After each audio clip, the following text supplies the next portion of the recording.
Les militaires appellent leur père à la désobéissance à Madagascar. Tous les militaires, y compris ceux qui assurent la sécurité des 2 palais présidentiels, sont appelés à rejoindre le corps d'administration des personnels et services de l'armée de terre. Ils déclarent: refusons d'être rémunérés pour tirer sur nos amis, nos frères, nos sœurs. Nous, militaires, ne jouons plus notre rôle. On a préféré s'assujettir et exécuter des ordres, bien qu'ils soient illégaux, au lieu de protéger la population. Oui, parce qu'il y a eu des morts, des blessés, du sang sur le bitume et du silence dans les couloirs du pouvoir. À Madagascar, la rue a parlé.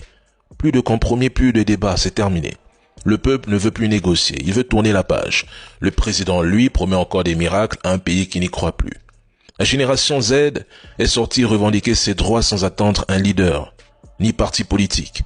Ce sont des jeunes, avec la rage au ventre, et ils n'attendent plus rien. Ils veulent juste vivre, pas survivre dans les ruines des promesses trahies. Ce n'est plus une contestation. C'est une rupture totale, brutale, avec un système qui les a épuisés, broyés, humiliés et laissés sans avenir.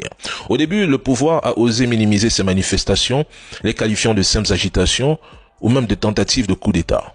Dans la foulée, il a envoyé les forces de l'ordre écraser la colère populaire, mais résultat, une vingtaine de morts, des dizaines de blessés, des familles brisées. Mais ils ont oublié que la peur ne dure qu'un temps. Quand un peuple n'a plus rien à perdre, il devient incontrôlable. Ils ont oublié que chaque balle tirée réveille 1000 consciences et qu'à force de mépriser la douleur des siens, un régime finit toujours par tomber sous le poids de sa propre arrogance.